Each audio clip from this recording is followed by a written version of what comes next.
overcame. And thanks so much for being willing to share today. I know it's really nerve-wracking sharing your own story from up the front. I've been doing public speaking since I was about 14. I feel really nervous. But can you, you've known Jesus and you've loved him since you were a child. So, and can you just tell us a little bit about what type of home you grew up in?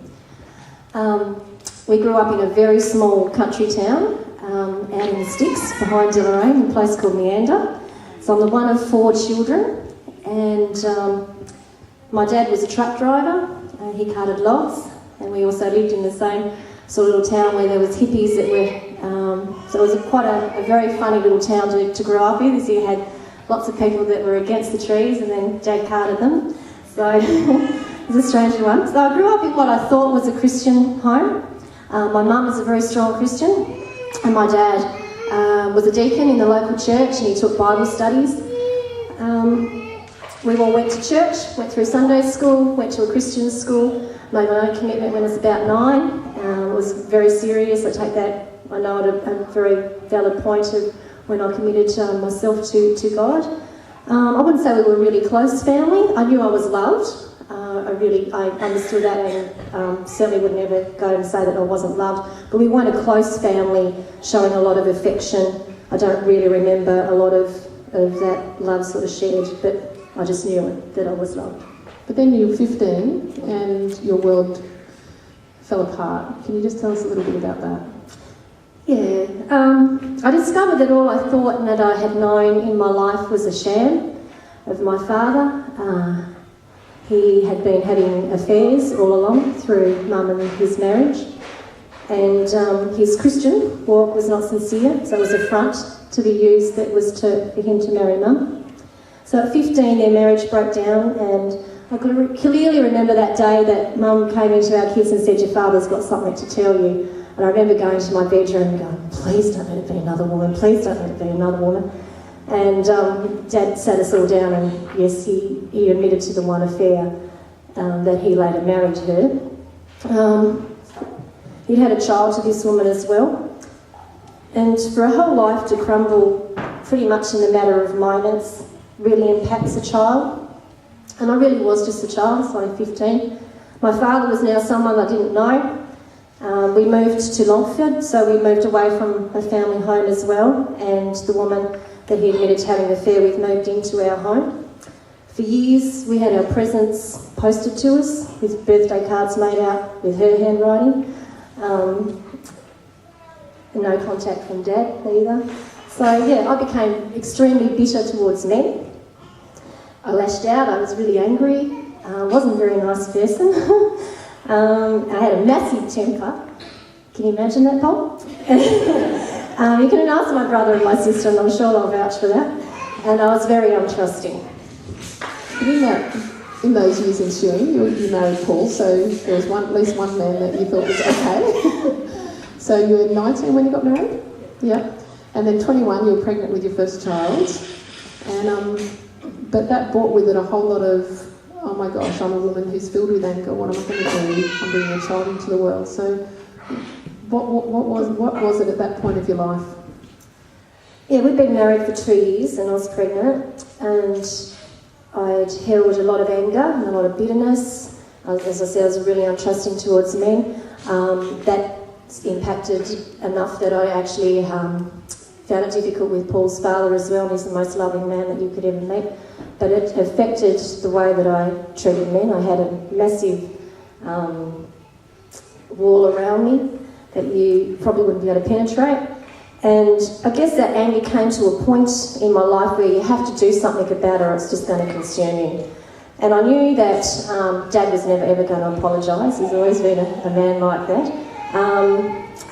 But I would pretty much go to the point to say that I hated my dad.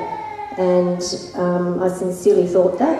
It had a huge impact on how I treated other people and how I treated men.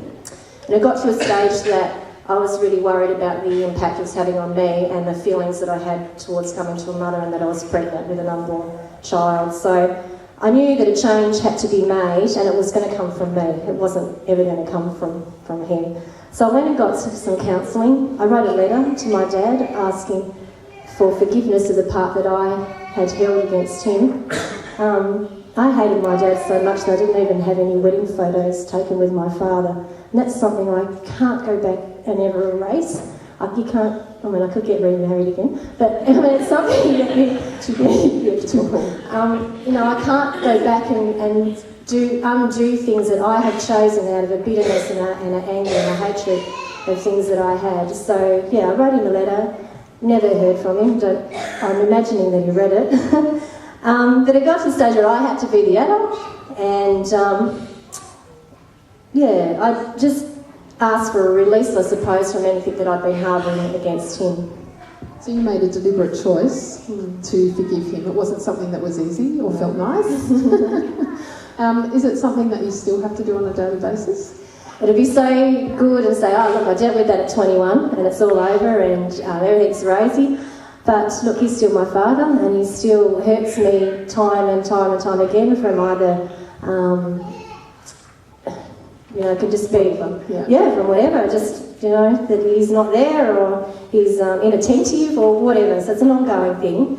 But I suppose just because I can change and ask for forgiveness doesn't mean that the circumstances are going to be changed. And you still have the same father, and sometimes I'm not very good at believing that with God either. I often go, I'll just have that back for a moment, and I'm just going to dwell on that, so I feel like being really miserable and angry today.